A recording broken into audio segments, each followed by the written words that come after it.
So again, like you mentioned, nearly 250 million ounces of silver deficit in 2022. Now, the Silver Institute calculated that between 2021 and 2022, the deficits of those years were greater than the entire cumulative surpluses of the previous 11 years. It's huge.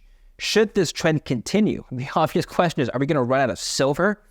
Is that a concern for not just investors, but also miners, Shawn? Well, some people think that silver is going to be the first element removed from the periodic table, that we're actually going to use it into extinction. The silver market has had the largest deficit in its history, and this trend may likely continue in the foreseeable future. What does this mean for the price going forward? We're here to discuss this with our next guest, Shawn Khunkhun. He is the CEO and director of Dolly Varden Silver, listed on the TSXV under the ticker DV. Shawn, welcome to the show. Good to host you today. Thanks for having me. I'm a big fan, so grateful to be here. Well, appreciate it. Appreciate you watching the show, and I appreciate your time today in educating our audience about silver. Indeed, we'll be talking about all things silver going into your company and your latest developments and projects. But first, let's talk about the silver market itself. So the price rallied nearly 10% since the beginning of the month in October. Why do you think that is? That's a good question. But before I go into that one specifically, like when I think about silver and I think about like the relevance of silver, and we talked about, why silver, why now? Silver moves, and if we look at like the history, the three times we've had major breakouts in the silver price, it's been on the back of economic and fiscal change. And if you really study like the 1970s and you look at the price move from $2 to $50, it was on the back of major, monetary change. And then if you look at the 2000s, the rise from $4 to $21, it was, the advent of globalization, the rise of China. And then more recently, like 2008, the reflation trade, which caused silver to go from about $9 on a low to $49 on a high. It was on reflation. So I think, these short-term moves, the 10% move in the last month or so, I'm not really as focused on that short term. I'm more focused on the longer term play. So let's talk about this longer term trend. It's interesting how you brought up silver post 70s. We've seen two major highs in the silver market, 1981 and 2011, both around $50 an ounce. Why is it you think that gold has retraced its all-time highs and indeed is trading near its all-time highs today as we speak on the 24th of October, but silver is still nowhere near its all-time highs? Why the divergence there? Yeah, that's a really good question. Based on my experience with silver, like I've been around investing in silver for 20 years. So I've lived through, the 2000s, and I've seen that move to 49. I've seen the low of 11 to 30. So I've lived it, I've studied it. And what my experience has taught me and what studying history has taught me is that gold leads and then silver outperforms and overshoots. And I think when I study the silver market, I actually take away those two highs. You mentioned the $50, those tops, 1980, 2011. I remove those because I think they're noise. I actually look at where silver is right now, and removing those two highs, silver is actually flirting with close to all-time highs because those were spikes, right? Though I really don't count those in terms, and so I actually think silver's tracking really well with the gold price right now. Let's back up for a minute. What is silver for an investor? For an institutional investor, what is silver? Is it a monetary metal, a monetary play, or is it an industrial metal, meaning an industrial play? That's a really good question. So I think if we analyze the silver market, 70 to 80% of silver gets consumed for industrial purposes. So there's a big differential between gold and silver in that measurement, whereas very, very small amounts, sub 5% of gold gets consumed in industrial use. So silver is actually more of an industrial metal than it is a monetary metal. So for the institutional investor, that's the important supply demand fundamentals. And you reference the Silver Institute and the the supply deficit for silver and the quarter billion ounce deficit that we're faced this year, that would spark interest from an institutional investor, right? And what my experience has been with other metals is metals can be in deficit for up to 2 years before you see the price breakout. I look at the zinc market from just a few years ago. We had 2 years of deficits in zinc before we saw a significant move. So a metal can, be, in short supply for as much as 24 months. But, the way I look at silver is what causes these big moves and why, if I was an institutional investor, I'd be interested in silver. It's not for the industrial side. What moves the silver price is retail investors going out and buying silver because of its monetary history. And you look at that 30% of the market that gets bought up for the silver stackers who are buying it because it's poor man's gold and it's got all those same qualities that gold has in terms of a hedge against inflation, a hedge against monetary debasement, a hedge against systemic risk, right?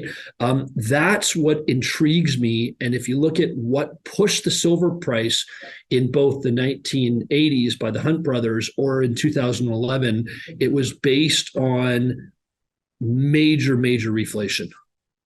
Let's go back to this deficit that we mentioned. So again, like you mentioned, nearly 250 million ounces of silver deficit in 2022. Now, the Silver Institute calculated that between 2021 and 2022, the deficits of those years were greater than the entire cumulative surpluses of the previous 11 years. It's huge. Should this trend continue, the obvious question is, are we going to run out of silver? Is that a concern for not just investors, but also miners, Shawn? Well, some people think that silver is going to be the first element removed from the periodic table, that we're actually going to use it into extinction. And the reason that fear persists today is, number one, we only get 20% of the world's silver from primary silver mines. So silver is predominantly thrown off as a byproduct. So one of the biggest concerns is actually not on silver mines. It's looking at a copper mine or looking at some of these other mines that are having difficulty either because of permitting or large capex.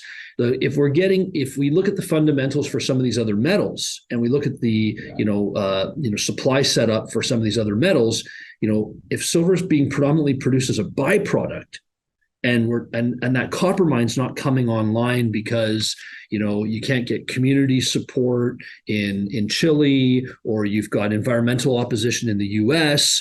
Where are we going to get the silver? So I think that's one of the major concerns. And then the other part of it is you look at that industrial use that I said doesn't cause the big price spikes, but still we've seen one industrial application, just solar, right, go from being 5% of the silver market to projected to be up to 50% in coming years. So if half of the world's silver that's being produced is going to be consumed by solar panels, what if you do have an increase in monetary metal stackers that are trying to get silver? Where's that silver coming from? Let me just go back to what you said previously. Silver, we may use silver into extinction. Can you just clarify exactly what you mean by that? Do you mean that we will literally run out of physical silver above ground, or do you mean that industries will start thrifting or perhaps replace silver with a substitute metal, therefore no longer needing silver in applications? Well, it's a worst case scenario, right? People talk about peak gold, peak oil, and some of those same communities talk about, if they were to envision an element being, used out of extinction and removing an element from the periodic table, silver is got a setup right now for that. And that's why some believe that the silver to gold ratio isn't going to go back to historic norms or, to historic lows. It's actually going to go to new territory. It's going to go to 1-to-1. Really? That's never happened before, I don't think. Not that I've seen in recorded history. I think, it might have gotten to 10-to-1. Just to clarify, 1-to-1 could imply either a collapse in the gold price or a huge skyrocket in the silver price. I'm assuming you mean the latter. Again, when people talk about the Dow to gold ratio, are they referring to 30,000 gold and 30,000 Dow, or are they referring to, you know, what are they referring to? I'm not going to pretend. I think Pierre Lassonde would refer to 30,000 gold, but yeah, you're right. I know exactly what you mean, Shawn. Okay, so about this silver gold ratio, why is it that throughout history, gold and silver have more or less traded in tandem, despite the fact that you brought up the fact that silver has more industrial properties than gold? It's fundamentally different as a metal in terms of its applications, but they still trade in tandem. Why? Well, there really is no substitute for silver. But if we look at like a lot of the industrial uses for silver have been more of a recent phenomenon. If you look at like in the application in electronics, or we talk about solar panels, these are relatively new uses. If we look at the 5,000-year history of gold and silver, for so long these metals were money. They were store of wealth. That's what they were. And then it's only been in the last call it 100 years or so that these industrial applications are really taking off.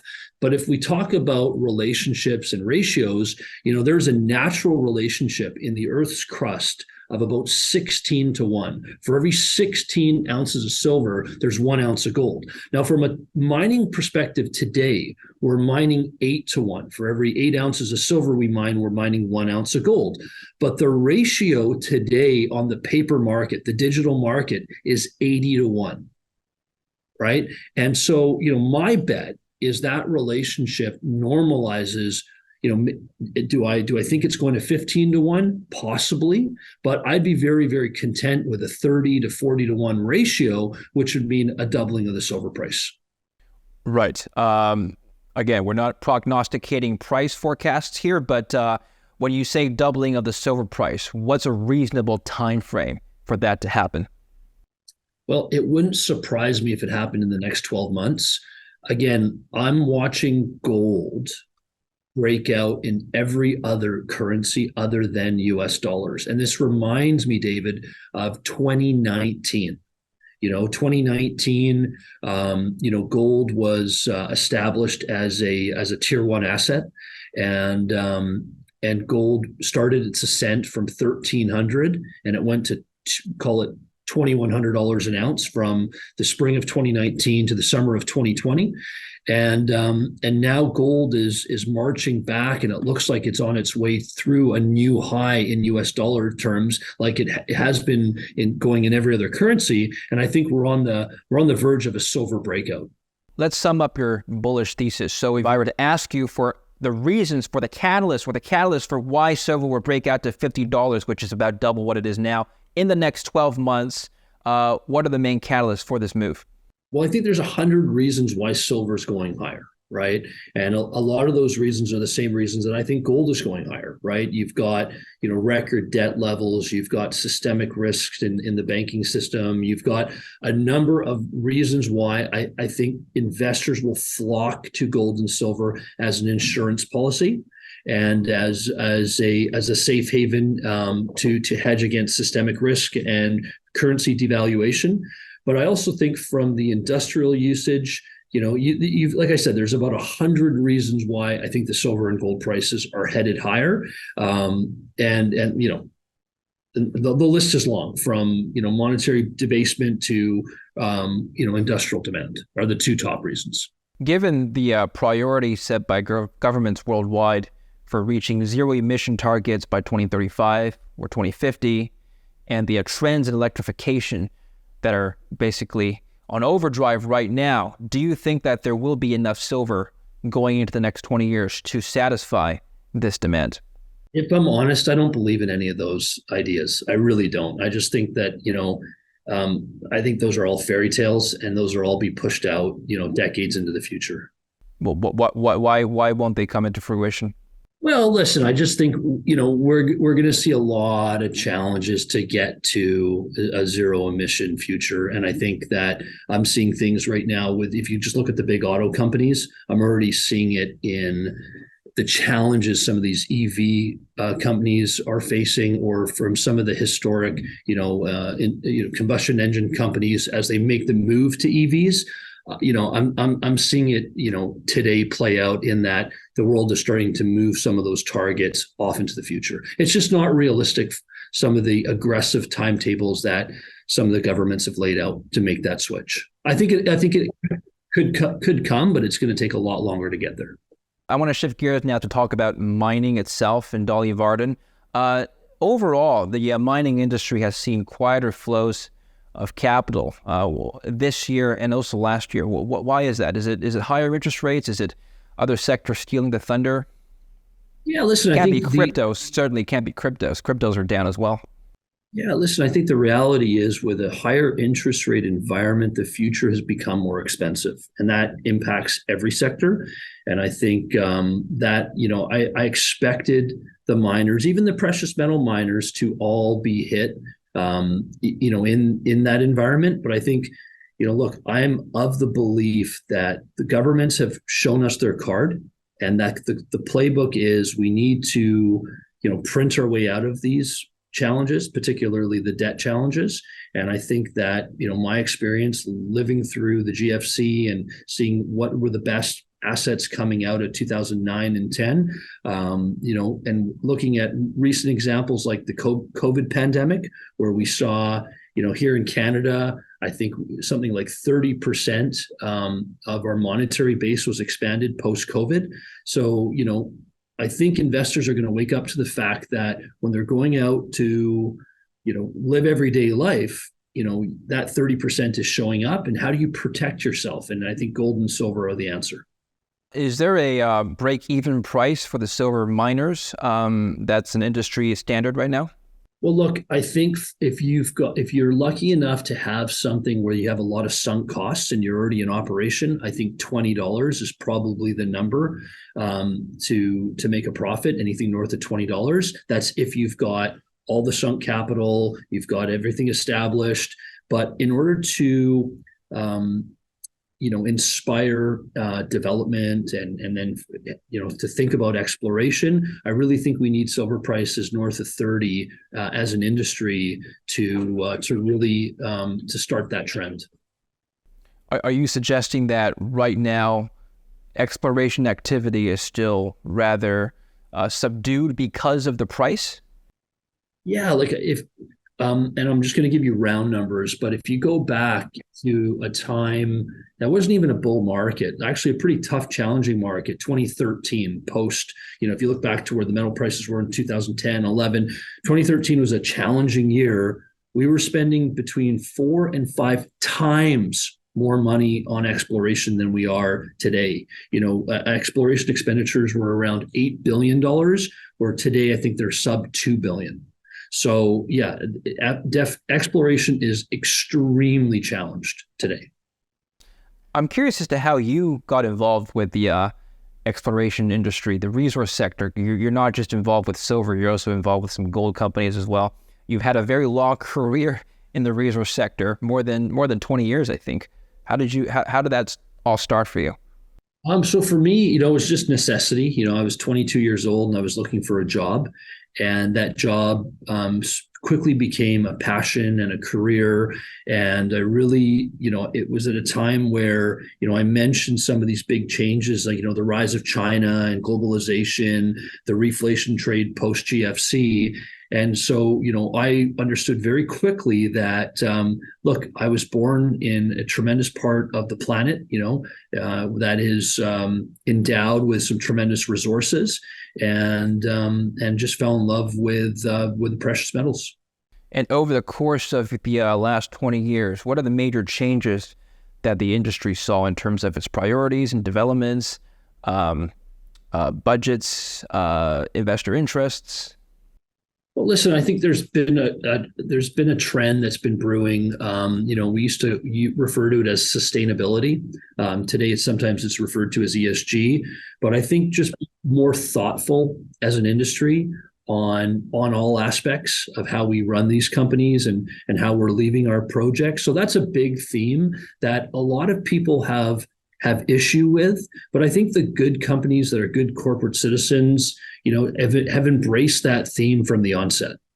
Well, Dolly Varden is based in BC. Before we talk about the exact location and jurisdiction. Why BC? Why is British Columbia the ideal jurisdiction to operate in for a junior explorer in the silver space? That's a really good question. I'm born and raised in BC, so I've got a bias. And, being born and raised in BC, I was actually, in the first 10 years of the business, I was told not to focus here. I was told by my mentors and by my colleagues and associates that BC was tough, that BC was fueled by, for lack of a better term, tree huggers, left-leaning politicians that were going to make it increasingly difficult to permit and advance projects, that First Nations issues were very dysfunctional and difficult. But what I saw, David, that changed my view on BC was in 2017, there was a project up north called Brucejack that Bob Quartermain from a company called Pretium was advancing. And that's when I woke up to what a great place BC was to operate. So forget the fact that for me, it's in the same time zone, same currency, same language. I can drive there. For me, BC, what I saw the BC government do was they invested a tremendous amount of infrastructure in the province. I often cite the Kevin Costner movie Field of Dreams. If you build it, they will come. That's what the BC government did. Right, they brought in the roads, they brought in the clean power, and they've upgraded a port. So they made it really easy for industry to go up in a cost-effective way because the infrastructure is there to operate. And so BC has the richest 20 kilometers of gold, silver, and copper mineralization on the planet.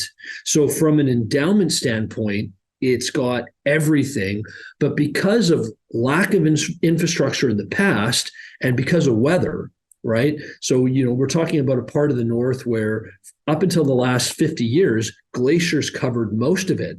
Those glaciers have now moved, they've receded. So we've got, areas that no human has ever walked on, where you've got the richest mineralization on the planet, a proactive government. And then on the First Nation side, starting in 1998 with the Nisga'a, the first treaties were signed.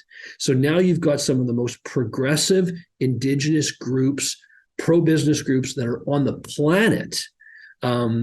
So BC's got everything. It's got certainty with First Nations. It's got a government that understands the importance of mining.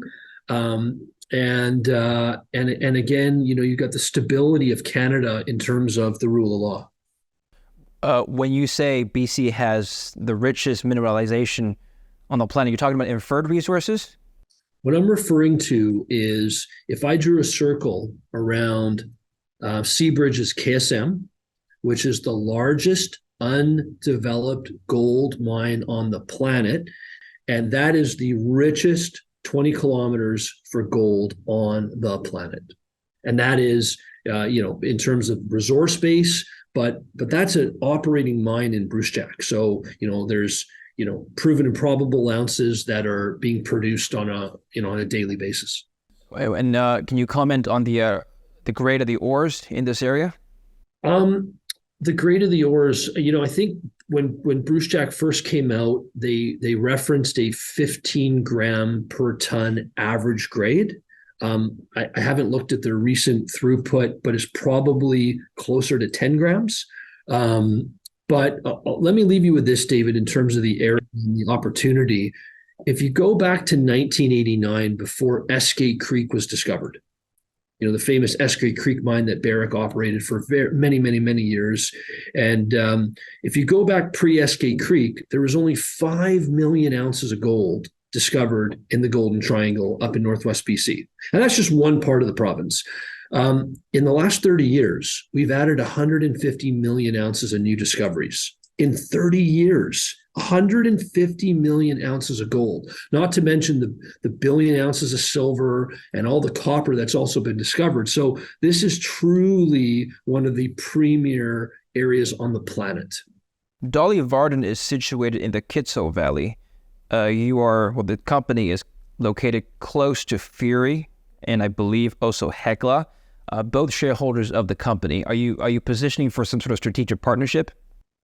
So 3 years ago, David, I came in and I took over the company as CEO It was a $20 million company. What I've accomplished in the 3 years is I went to Fury and I acquired Homestake Ridge. So now Dolly Varden actually owns and consolidated a 15-kilometer trend. We've got a combined resource of about 140 million ounces of silver EQ. Plus, we've done about 100,000 meters of drilling post mineral resource. So I think that number is understated. I've raised $65 million with strategic investors like Hecla Mining. So Hecla is the world's fastest growing established silver miner. And so they have bought into our strategy. They're a shareholder. They own ground next door. So I have really taken the initiative as the lead consolidator in the area. I've attracted top institutional money, top precious metals money, like Eric Sprott's 10% shareholder, and then my technical team, because I've built a team of some of the best scientists in the world. They've made discoveries. They've taken these past producing mines that we have on the project, and they've extended and expanded them. And it's really a theme, David, that's been going on in the Triangle for the last 5-6 years, which is reawakening past treasures. We are going back into these old historic mines. Some of them operated in the 20s, some of them in the 50s, some of them as recently as the 1990s. And companies like Dolly Varden, companies like Skeena are reawakening these past treasures. I think you have currently 4.7 million tons of silver in reserves, both indicated and inferred. What's next for Dolly Varden? Are you planning to add to these reserves? Are you planning to expand? Are you planning to hold off on drilling for more for now? So my strategy, my vision for this company is I believe silver prices are going higher. And I believe that from the moment I took over, and the silver price is around $17 or $18. And my thinking was, I'm not going to try to rush out to produce these ounces. My strategy is to try to bring up as many ounces in a resource base. I see that as a mineral vault in the ground. And I'll tell you the numbers. The numbers are this. When I took over the company, our ounces were trading at 40 cents an ounce in the ground. We had about 40 million ounces. So we were valued at around $16 million. Okay. Today, we've added about 100 million ounces, and our ounces are now being valued closer to $1 an ounce in the ground. David, in a bull market, as the price of silver rises, silver ounces will trade between $3 and $5 an ounce in the ground. So my thinking is, how many ounces can I identify? Now, there's two ways I know how to grow the ounce count. One is through exploration. So we have just finished a 51,000 meter drill program. I've got 40,000 meters of drilling to report. So those are catalysts. If we are successful of growing our mineral footprint, that's going to add to that mineral inventory. And the other way I know to add ounces is through acquisitions, is in the boardroom, and hence the Homestake transaction, where we tripled our resource without drilling a hole. And so there's other opportunities regionally and beyond our borders that we're evaluating. And so, my goal is to give my shareholders exposure to high quality, high grade, mineable ounces in a safe jurisdiction. It's size meets grade in a safe jurisdiction. How are you financing these acquisitions, Shawn? Going out to the top institutional investors in the world, and going out to corporates like Hecla, and going out to billionaires like Eric Sprott, sharing my vision, introducing them to my technical team, and that's how we've been successfully able to advance the company. And David, I'm so proud that at a time where most of my peers are having tremendous difficulties advancing their project, our shareholders have supported us in that vision, and it's why we've grown from a $20 million company to the $200 million company we are today. Are you waiting for the silver price to move higher before looking into more acquisitions? Presumably, it would be better for the acquirer if the silver price were lower, would it not? So no, I spend most of my time when we are in this bear market to go out and to do accretive deals. But right now, I think the most important thing for me to focus on is organic growth. We've got a tremendous project that's very prospective, where we've successfully taken small areas, and now we have kilometers of consistent strike length. We need to continue to grow within our own land package right now. I'll just ask you straight up, if larger producer were to approach you today, Dolly Varden, and ask you for a buyout at a current valuation of roughly $186 million, I believe is your market cap, would you say yes? It's a difficult question because the first thing I'd have to look at, and we understand, like, there's very few CEOs that know what their company's worth. Very few CEOs really understand what that question is. And I fortunately have some tremendous advisors who've helped me understand what we're worth in relation. It's all relative, right? So the first question I'd say, David, if you were that CEO of the producing company, is what is your plan? What are your assets? Where are you going? I first need to understand how your expertise, your revenues, your technical expertise could add value. So, then it would all come down to ratios. It would all come down to your value. Is it a cash deal? Is it a share deal? But I've been open since day one. We're not in trench management. We're just it sounds a little bit corny, but it's the truth. Every decision I make on a daily basis is this in the best interest of my shareholders? And so I would take that meeting. I would have that conversation. I've signed dozens of confidentiality agreements. We've had several of those types of meetings, and are continuing to. Would you say you're trading at fair value or below net asset value right now, or perhaps higher? I haven't met a CEO on the planet that thinks he is trading at fair value. Every CEO thinks he's undervalued. But if I'm objective, I think that with all things being created equal, look, I think that I'm not embarrassed by our valuation, but I do think that we've got a lot of runway to go.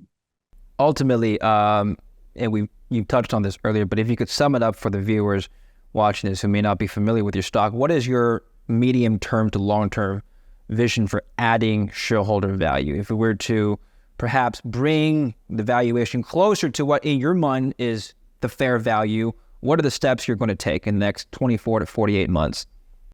So there's three ways I get there. And ultimately, I'm trying to make this a saleable asset.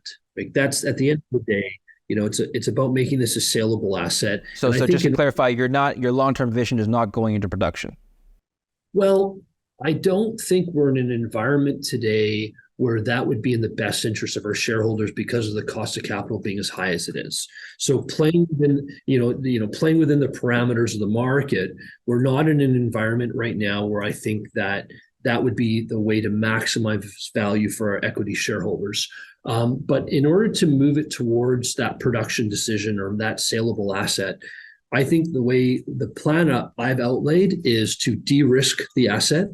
And what I mean by that is we've got this large resource to do the appropriate infill drilling to bring up our confidence level in those potentially mineable ounces. So de-risk. The other part of it is to expand and extend, which means taking veins that we know are on the property and stepping out and trying to grow them, because that's going to add ounces. And then the third component is probably the most exciting and where we can create the most value is the discovery component. It's looking at this land package in a creative way, looking at all the analogs like Bruce Jack, like SK, like Premier, and wrapping our heads around, if we were to find 1 billion ounces on this package, we're 14% of the way there to that goal. Where are the other 86% going to come from? And then taking the risks in a calculated way, in a disciplined way, and trying to create value through exploration and discovery. Would you ever consider drilling outside the Kitso Valley, outside BC? I would. I'm open. I'm open, David. And we've looked. I've looked at 100 projects. Over 100 projects globally.